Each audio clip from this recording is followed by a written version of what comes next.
Hey, what's going on YouTube? I got a knife review for you, and this is going to be of the Strider SJ75. This is a knife that I just recently acquired, and I traded, I traded two knives in my collection for this one. It was one that was really intriguing as a new model Strider, and also, for the time being, this is a knife that is hand ground.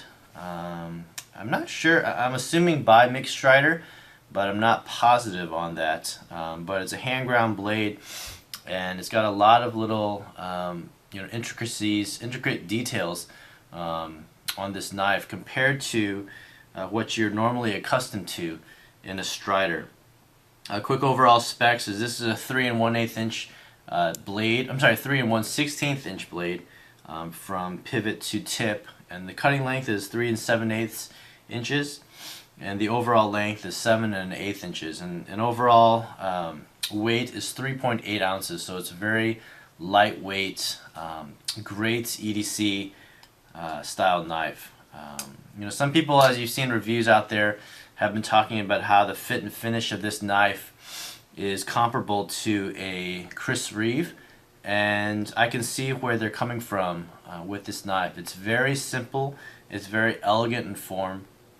On this knife you've got one standoff here and then the pivot, so it's put together by two pins basically, and then you've got this large kind of leaf shaped knife. It's a very wide, high profile knife, and it fits very well. It folds very compactly, and it fits great in the pocket.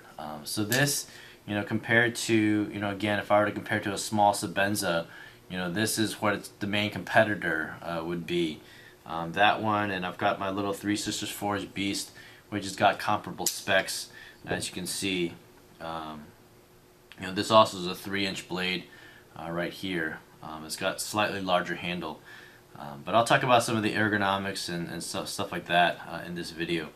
Compared to what we're normally accustomed to in a Strider, and I've long since gotten rid of my S&G, but my SMF has stayed with me. Obviously, it's a much smaller blade than the SMF. And the one thing about Striders typically that you see is the one-piece milled out G10 handle, whether it's the CC like this one or regular model, whatnot.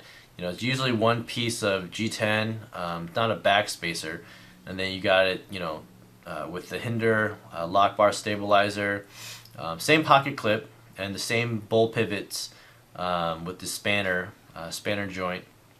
And then, Striders typically we're used to the thumb studs being the lock stops for the blade. And screw construction. For the SMF you got the 3 up top here.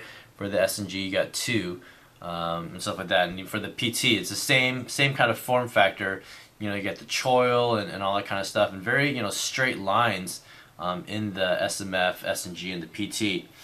But in the SJ75, you've got all these little contours on this blade, and just this one large leaf-shaped blade, and it doesn't, outside of the little oval hole here and the bowl pivots and the pocket clip, it doesn't scream out Strider to me. And that's what I was, I guess, intrigued by this knife. If you look at the detail work on this titanium here, you see these lines that are milled out, lightly milled into it. It's very smooth, and it offers a little bit of grip, but not really. It's a knife that locks into your hand because of the way that the contours fit your hand. So my hand fits perfectly over this last part right here. My 2 fingers fit perfectly here. These 2 fingers wrap around perfectly here. And if you're holding this as a kind of tactical knife here, it works great. For a utility EDC blade, having no choil here, maybe a little bit dangerous, but, and this, intricate work right here, I don't know how to describe it, but these little dimples put into the spine of the blade, it's really ornamental, it's really beautiful. It kind of looks like a Chris style blade, and that dimpling, goes all the way down the spine in the G10 and titanium, and it's really, really great. But it's not functional as any kind of jimping or anything like that. So you see the stonewash finish on this blade too. Just overall, this is just a really beautiful blade. You get that kind of wood grain finish on the G10. So this is a really beautiful utility style EDC blade. And it reminds me a lot of the shape of the Sniper Blade Works here. This is the Mini Lance Personal Carry, so MLPC.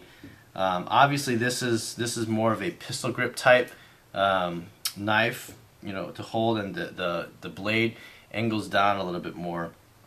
And then the Sebenza here, as the ultimate kind of utility EDC blade. I think this blade is. Again, it's a Strider. It's meant to be kind of a hard use knife, but one other thing to distinguish between this and a normal Strider, I mean, look at the blade stock there. The SMF here, has I think, almost a 5mm blade stock. This is S30V. This is S35VN. This starts from a 3.2mm blade stock from what I've researched, and it comes down to a very, very fine tip right there. You couldn't really do any kind of prying as you would expect maybe from a Strider. So this is very much meant to be a EDC kind of somewhat, I would say almost somewhat light use EDC blade. Something that that you would use a Sebenza for, or all these other blades are pretty, I would say, hard use knives. This is a very thick blade stock in a Sniper. The SMF has a thick blade stock. The Beast has a thick blade stock. So this is much more almost a gentleman's carry. I think the only reason why people would think it's not a gentleman's carry is because of the width of this blade here. Maybe they might think that it seems pretty intimidating or whatnot, but just the smoothness of this knife and everything really does make for a great gentleman's carry, I believe. So I think it's, with these dimplings and on the spine and all that kind of stuff, it is very ornamental, and so I think would make for a great gentleman's knife from Strider. So that's not something that you would think about with Strider, and so I think that's kind of the niche that he's kind of breaking into with the SJ75.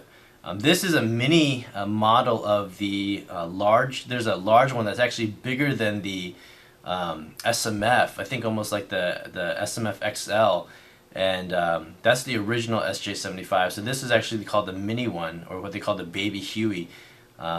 So the other thing is this knife folds up really, or when you put it in your pocket, it sits really, really low.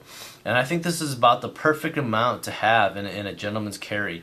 Not a tactical blade, so you wouldn't have a lot of real estate to pull out, but you would be able to with this knife. But having this little bit stick out in the pocket, I think is perfect for everyday carry as well. So this is a knife that I'm going to continue to carry and just see how it fares. I think this is definitely one that I am, well, I don't know, I say that about a lot of knives, but one I'm hoping to keep in my rotation and in my collection.